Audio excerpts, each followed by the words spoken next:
What's up, everybody? Welcome back to my channel. And clearly, I am not looking at hockey stuff today. I'm gonna do something a little bit different. I know initially when I started this channel, the focus is on hockey cards. However, I did say that I would look at other stuff in terms of basketball, baseball, and football.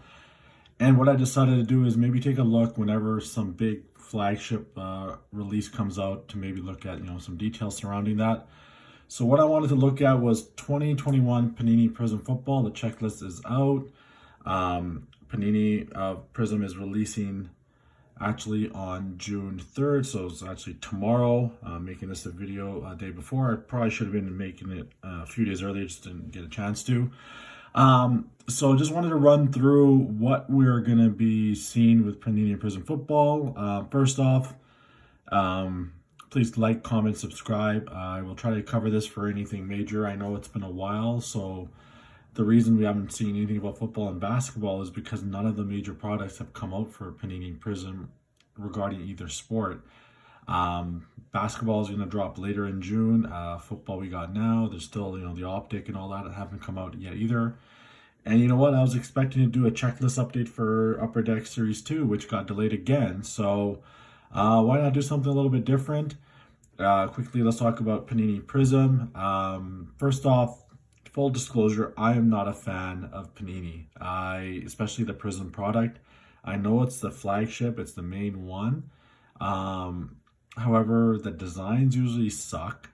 The quality of the cards has been terrible. I know this year, obviously, for Upper Deck Series 1, we have so many quality control issues or whatever QA issues you want to call them. But usually they're not bad. They're pretty good for the most part. Prizm, on the other hand, for example, last year I picked up some, Prizm basketball. It was terrible. Like absolute garbage.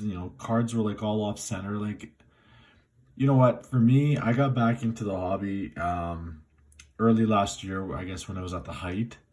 And so for me, I didn't really know, I've known Topps, what Topps was. I've known what Upper Deck has done over the years. I didn't know that Panini even made cards because to me, I'm thinking back when I was a kid, Panini just made those sticker albums. And I used to collect a lot of those when I was a kid. So when I see the Panini brand, I just think of stickers and I think of, having Transformers and actually a lot of the hockey sticker albums from back in the day. And they made a bunch of different ones. I think I had some for like Masters of the Universe and Care Bears and a bunch of other ones when I was a kid.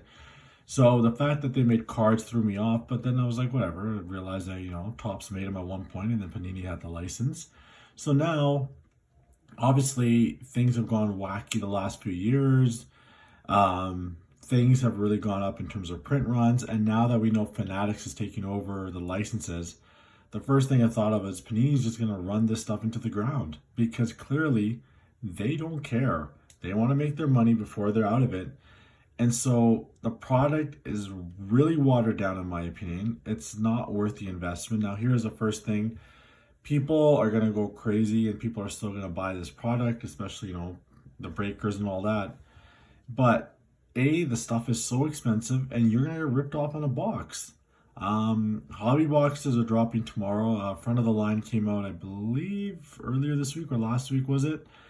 And the hobby boxes are going for about, I think it's $13.50 US. That seems a little bit cheaper than, what I guess 2020 has been going for. But 2020 was cheaper when it hit the market last year. I picked up steam after when we came to, Justin Herbert and Joe Burrow and what those guys did.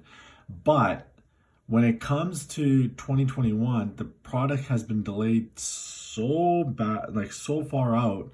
All these guys have already played. I mean, there was no cards to chase this whole year because, no pun intended, but Jamar Chase is probably going to be one of the bigger ones in terms of his record-breaking season. The quarterbacks, if this product had come out back in, let's say, December, even it got delayed to January, the main chase card probably would have been Trevor Lawrence, but his stock, in some people's eyes, might have fallen because Jags just sucked. Mac Jones had the best, you would say, rookie season out of all these guys. Trey Lance didn't get a chance to play. Justin Fields started to play. So anyways, the quarterbacks are big, and I think, based on the draft that just happened back in April, the 2022 product is going to be crap. No offense, there might be some rookies that come out and turn out to be really good. Excuse me, but for the most part, I don't think it's going to be a great product. There's always some guys that break through, but there's no big quarterbacks to chase. So anyways, getting into some of the details for this football hobby boxes, they're going to have 2 autographs, 5 inserts, and 14 total Prizm parallels, 10 of which are serial numbered. The base set is actually 440 cards, and rookies make up 110 of those spots. For the parallel rainbow, there's 14 different colors, and as you can see right here, look at the whack load of different prisms that are available in this product and the amount of serial numbers. Oh, this is ridiculous. The snakeskin, I think, are just like, they're just, some of the ones they have are just cheesy.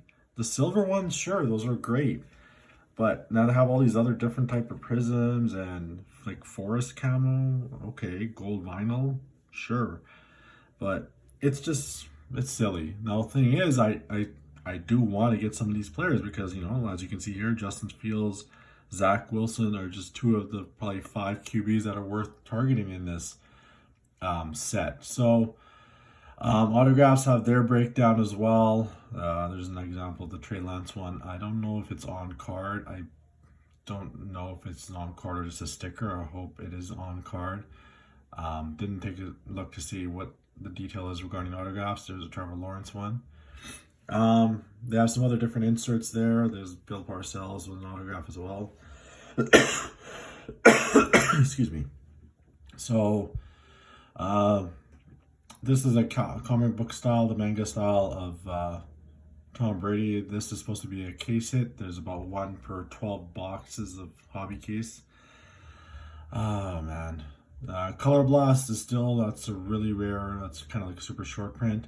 So 440 cards in the base set, 12 cards per pack, 12 packs in a box. Now, what you're supposed to get in the hobby box is 2 autographs, the inserts, the prisms, some other serial number prisms, and the rookies. Now, the checklist is a mixed match of veterans and so-called legends, and so first off, here's all the different parallels, which I think there's 44, which is just stupid. I mean, that's just ridiculous. Like, it's all these different colors, sure, whatever. Anyways, running through the checklist, so let me just adjust this a little bit. Running through the checklist, they go by team, and then, they'll have about, whatever handful of players, mainly the offensive guys. They'll throw in a couple of defensive guys, and then they'll have some, what they would call legends. So, first team is the Titans. And this made me laugh right away. They got, Javon Curse, sure, the freak, I get that. But look at the number 9 card. Vince freaking Young? Like, are you kidding me? That is ridiculous. Jaguars are next. They got Mark Brunell and Tony Baselli in their legends. Then you got Manning and Marshall Faulk for the Colts. Brandon Cooks, Randall Cobb. Cobb's obviously going to be wearing the Texans jersey for this one. And they have Deshaun Watson. Why in the world is Deshaun Watson in this set when the guy didn't even play a game all season? I get it. It's not like it's as a rookie card or something, so who gives a crap? Just stupid. For the Seahawks next, they got Russ, obviously, Lockett, Metcalf. Sean Alexander is the one in there. Steve Largent is another card here as a San Francisco guys start. Joe Montana. Charles Haley's in the set as well. Then you got the Rams, the Super Bowl champs, and for theirs, you got Eric Dickerson in there. Then you got the Cardinals with Kurt Warner. The New York Giants have Curtis Martin in there. That's their guy. Drew Bledsoe is one of the guys for the Patriots cards.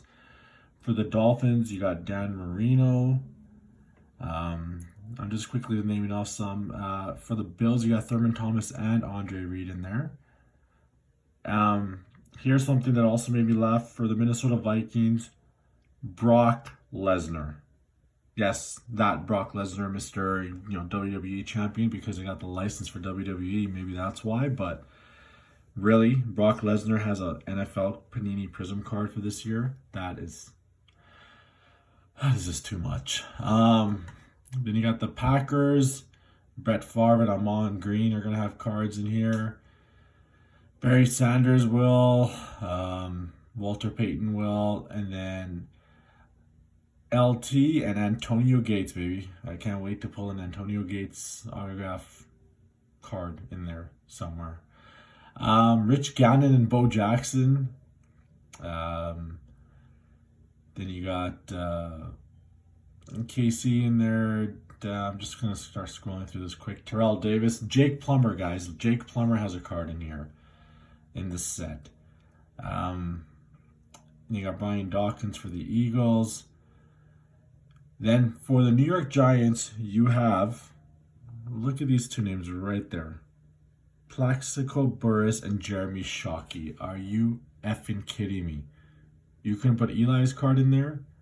I mean, Jeremy Shockey and Plax? Right, because they were just great Giants. Like, where's Cruz or somebody? I don't know. Put someone else in that was actually relevant, man.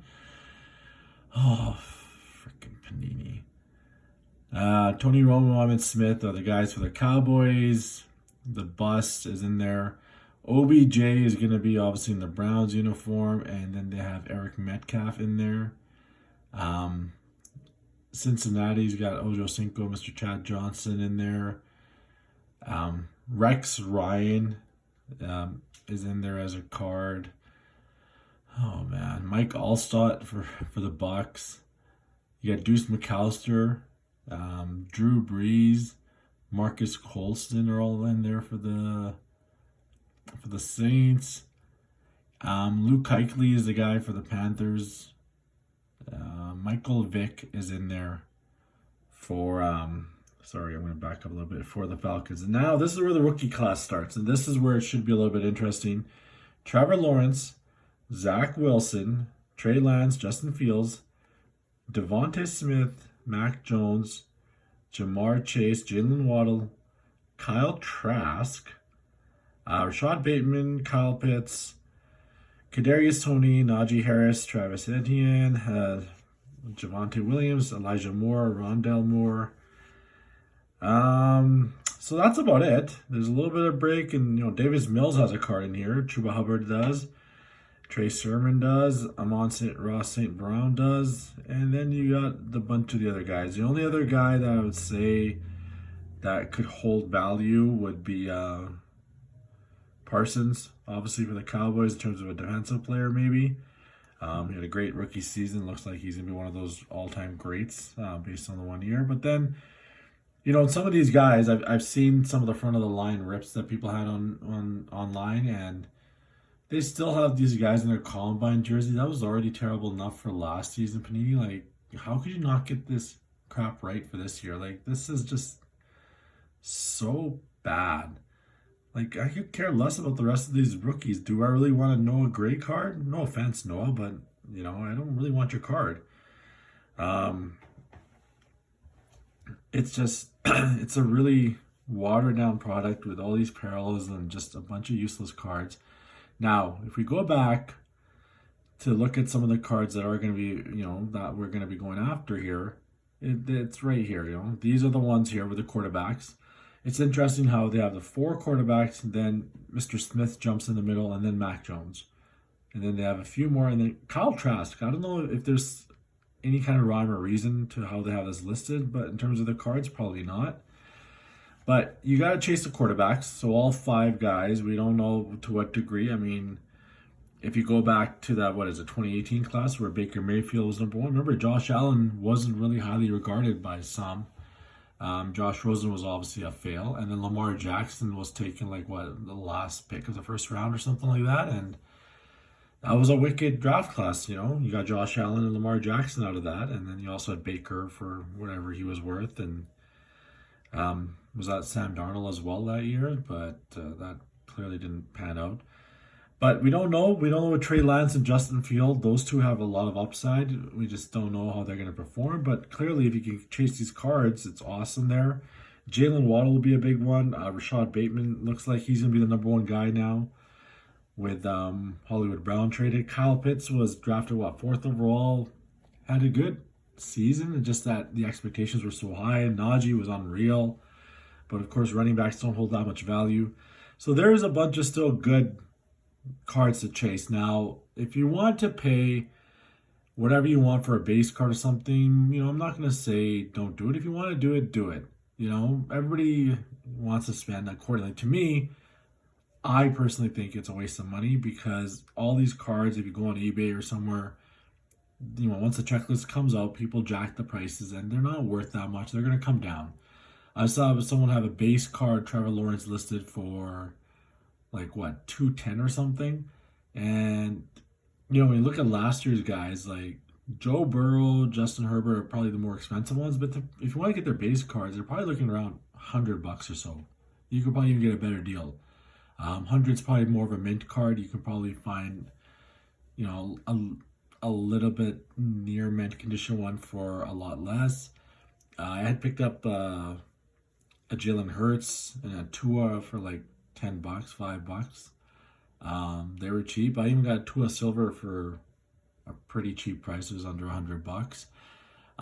So, some of these cards are going to be worth going after, but just wait, folks. Eventually retail will come out. You might be able to hit some of those, boxes, blasters, and all that, and try to luck out with that. I personally myself like the cello packs. Can get lucky there.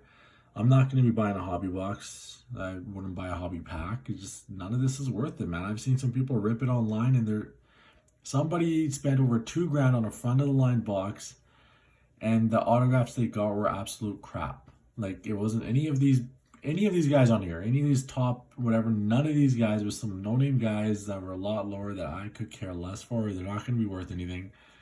It's terrible. So to each their own. You want to go grab this product to rip, sure. Wait for retail, but I don't see the logic for going and ripping hobby. It's just stupid. But you know what? If you got the money, you got money to blow, go for it. Blow it. Do what you want. Once again, like, comment, subscribe. The video, I'm sorry, it's just off my phone and looking at a desktop. It's nothing fancy, so I apologize. I'm not the YouTube wizard as some other folks are, but hopefully you like this preview.